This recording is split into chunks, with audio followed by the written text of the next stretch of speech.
अस्सलाम वालेकुम, it's me ज़ैद महबूब।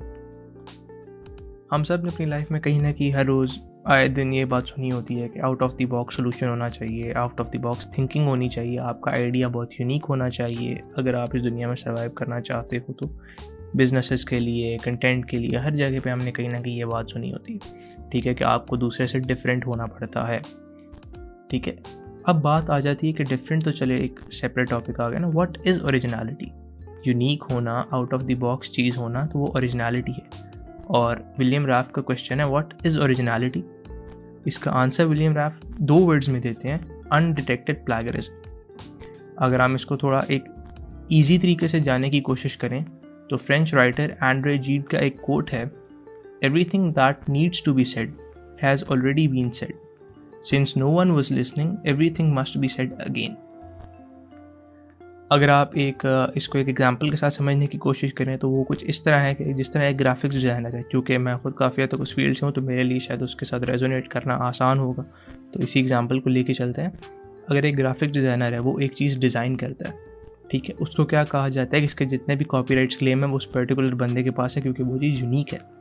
जबकि अगर आप लॉजिकली देखो तो वो चीज़ यूनिक नहीं होती है। ठीक है, वो ग्राफिक्स डिज़ाइनर उस चीज़ को डिज़ाइन करने से पहले मोर देन 200 300 वो डिज़ाइंस देख चुका होता है, और उस पूरे के पूरे जो उसका अपना पर्सनल डिज़ाइन होता है उसमें कहीं ना कहीं बाकी डिज़ाइंस का एलिमेंट शामिल होता है। जिस तरह कलर कॉम्बिनेशन वो किसी और डिज़ाइन से पिक कर लेगा, एलिमेंट्स वो किसी और डिज़ाइन से पिक कर लेगा, फॉन्ट्स वो किसी और डिज़ाइन से पिक कर लेगा, लोगो का साइज़ और कहाँ पे प्लेस करना है उसे वो किसी और डिज़ाइन से पिक कर लेगा। तो मतलब ये कि ओरिजिनलिटी एग्जिस्ट नहीं करती है। हर वो चीज़ जो हम आज क्रिएट कर रहे हैं वो कहीं ना कहीं हमारी अपनी नहीं है, वो पहले वो सब कुछ आ चुका है। ठीक है, हम जब बर्थ होती है हमारी तो हम एक प्लेन वाइट पेपर होते हैं, ठीक है, और उसके बाद हम लोगों के इन्फ्लुएंस से वहाँ से सीख के हम एक अपनी पर्सनालिटी बिल्ड करते हैं। ठीक है, अगर हम इसकी एक और एग्जांपल ले लें तो मैं कहता हूँ कि बिलफर्ज हमारे पास 2 पैरेलल लाइंस हैं। ठीक है, 2 पैरेलल लाइंस।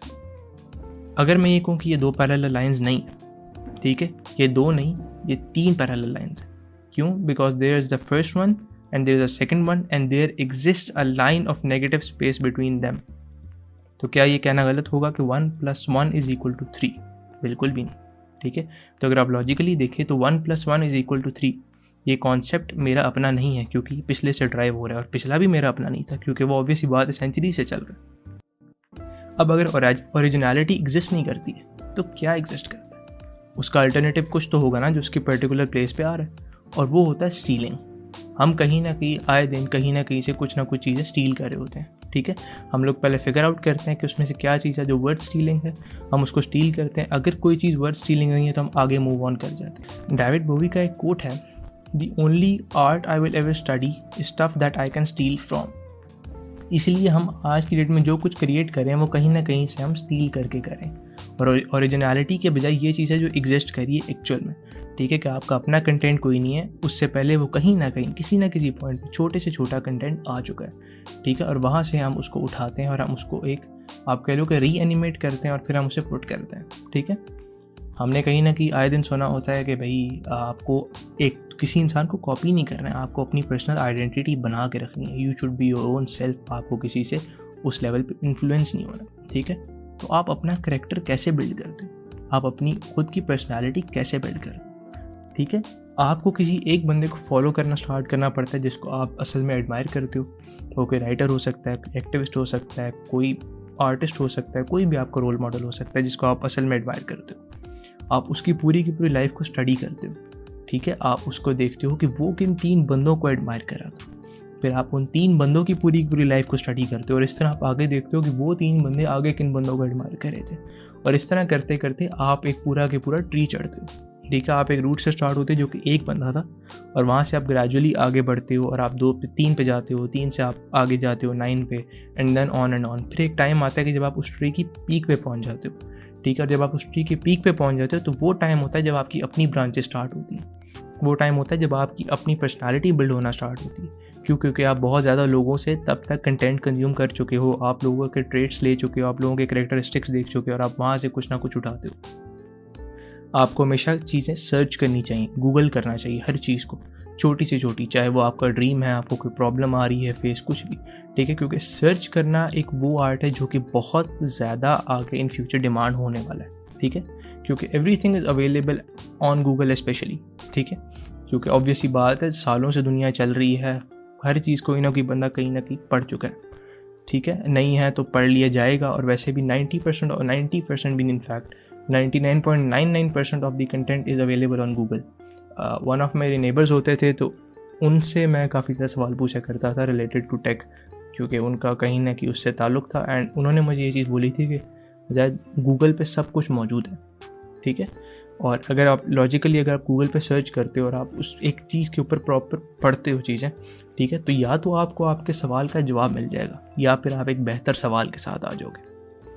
हमें हर वक्त अपने पास कोई ना कोई नोट्स रखने चाहिए, कोई ऐसा पेन पैड, कोई ऐसा कुछ भी, कोई बुक हो सकती है, कोई पेन पैड हो सकता है, कोई ऐप हो सकती है, कोई नोट टेकिंग, कुछ भी हो सकती है चीज़ जिस पे आप नोट्स बना सकते हो, ठीक है। आपके माइंड में कोई आइडिया आ रहा है, कुछ भी आ रहा है, आप उसके नोट्स बना सकते हो। एक आर्टिस्ट होते थे डेविड हॉक ने, उन्होंने अपनी शर्ट के अंदर वाली साइड पे पॉकेट्स लगवाई होती थी, ठीक है, जहाँ पे वो अपनी स्केच बुक को रखते थे। इसी तरह एक म्यूजिशियन होते थे आर्थर, वो कहते थे कि मैं शर्ट्स ही वो पहनता हूँ जिनकी 2 पॉकेट्स हैं ताकि मैं उनके अंदर पेपर्स रख सकूँ, ठीक है।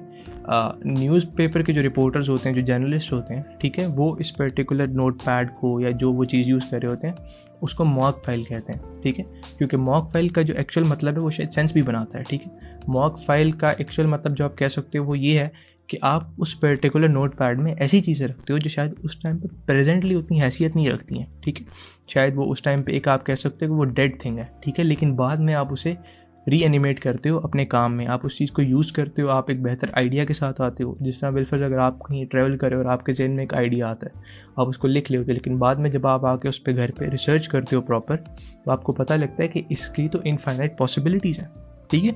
इसीलिए आपको हर वक्त अपने पास मॉक फाइल रखनी चाहिए, चाहे छोटी से छोटी हो, आप उस पर कुछ भी लिख सकते हो। मतलब आपके जहन में कोई पर्टिकुलर चीज़ इस पर आपको रिसर्च करने का दिल कर रहा था, या वैसे एक आइडिया आपके जहन में आया, कोई पढ़ाई से रिलेटेड कोई चीज़ आ गई, कुछ भी, ठीक है, जो कि आपको इन फ्यूचर हेल्प कर सकती है। क्योंकि अल्टीमेटली ये होता है कि ट्रैवलिंग के दौरान काफ़ी आइडियाज़ ऐसे आते हैं जो कि आपके लिए बहुत ज़्यादा वर्थ लेके आ सकते हैं, लेकिन अल्टीमेटली हम उसे नोट नहीं करते हैं, इस वजह से हम उसे भूल जाते हैं।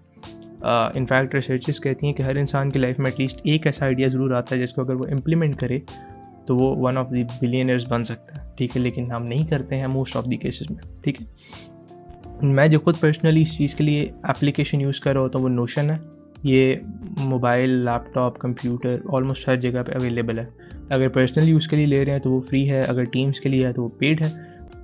पर्सनली नोशन को मैं इसलिए ज़्यादा प्रेफर करता हूँ क्योंकि नोशन एक काफ़ी, आप कह लो, हेल्प करती है नॉलेज मैनेजमेंट में, नोट टेकिंग में, डाटा मैनेजमेंट में, प्रोजेक्ट मैनेजमेंट में और काफ़ी कुछ। एंड उसका जो इंटरफेस है वो काफ़ी ज़्यादा सिंपल है, मिनिमलिस्टिक्स है। मतलब एक होता है ना, मैंने काफ़ी ज़्यादा इससे पहले और प्रोजेक्ट मैनेजमेंट के लिए कुछ ऐप्स यूज़ की हुई हैं, जैसे कि क्लिकअप हो गया, एवरनोट हो गया, बट आई थिंक उनमें काफ़ी ज़्यादा चीज़ों को ना एक घुसाया गया होता है, जबकि नोशन में ये चीज़ नहीं है। आपको ऑब्वियसली बात, आपको यहाँ बहुत प्लेन सा शीट मिल जाती है, आप उसको अपने हिसाब से कस्टमाइज़ कर सकते हो। और अगर आप में से कोई चाहता है कि मैं नोशन पे एक बेसिक लेवल वीडियो बना दूँ कि जितना मुझे आता है कि 15 to 20 मिनट्स में आपको मैं इस लेवल पे तो बता ही सकता हूँ कि आप उससे अपना रेगुलर काम स्टार्ट कर सको। अगर आप चाहते हो कि मैं नोशन पे एक सेपरेट वीडियो बनाऊँ तो वो भी आप नीचे कमेंट कर दें या मुझे डायरेक्ट मैसेज कर दें कि इस पर हमें वीडियो चाहिए, ठीक है। और पर्सनली ये जो वीडियो है, जो अभी इसमें सारा वीडियो में जो मैंने कंटेंट कवर किया, इसने मुझे काफ़ी ज़्यादा हेल्प किया कि मैं अपनी कंटेंट क्रिएशन की जर्नी स्टार्ट कर सकूँ, क्योंकि अल्टीमेटली मैं भी शायद उन्हीं में से एक था जो कि बैठ के प्रोक्रास्टिनेशन करते रहते थे। And I always used to think कि मैं कंटेंट पुट तो करूँ लेकिन मेरे पास ये आइडिया कुछ यूनिक नहीं है। और अल्टीमेटली ये वो पर्टिकुलर वीडियो है या ये वो पर्टिकुलर कंटेंट है जिसने मुझे काफ़ी ज़्यादा हेल्प किया था in creating my own content. और यही वजह है कि शायद मैं अपनी पहली वीडियो ला पा रहा हूँ। तो मैं भी आप लोगों को सजेस्ट करूँगा कि अगर आप लोग कोई कंटेंट स्टार्ट करना चाहते हो, क्रिएशन या कुछ भी आपके जहन में आइडिया, बट यू थिंक कि आपका वो आइडिया यूनिक नहीं है या आप किसी को कॉपी कर रहे हो या आप इंतज़ार कर रहे हो कि जब तक मेरे पास कोई यूनिक आइडिया नहीं आया था तब तक मैं स्टार्ट नहीं करूँगा, तो ultimately you should start it, क्योंकि ओरिजिनलिटी बहुत कम केसेस में एग्जिस्ट करती है। ऑलमोस्ट जैसे आप कहते हैं ना, परसेंटेज में भी पॉइंट में चले जाओ तो कि जाके ओरिजिनलिटी एग्जिस्ट करती है, ठीक है। तो बजाय इसके कि आप पीछे हटे रहो और आप वेट करो कि कब आपके पास कोई एक ऐसा आइडिया आएगा जो कि बहुत ज़्यादा यूनिक हो, उसके बजाय आप स्टार्ट करो। इंशाल्लाह फिर एक टाइम आता है जब आपका माइंड खुद ही एक फ्लड ऑफ आइडिया से भर जाता है, ठीक है। और वही बात, जब आप बहुत ज़्यादा कंटेंट कंज्यूम कर लेते हो तो फिर आपका माइंड उन्हीं तमाम 100 पीसेज ऑफ कंटेंट में से वो एक एक छोटा छोटा पीस उठाता है, एक एक लेटर उठाता है, और वो लेटर जब कंबाइन होता है तो आपका एक अपना पीस बन जाता है, जो कि एक्चुअल में आपका अपना नहीं होता है, लेकिन उसके सारे राइट्स आपके पास होते हैं, क्योंकि अल्टीमेटली वो 100-200 पीसेज में से मिला होता है। ठीक है, तो इंशाल्लाह मुलाकात होती है फिर किसी नेक्स्ट प्रोडक्टिविटी डोज, किसी नेक्स्ट प्रोडक्टिविटी वीडियो के साथ। तब तक के लिए बाय बाय, टेक केयर, अल्लाह हाफ़िज़।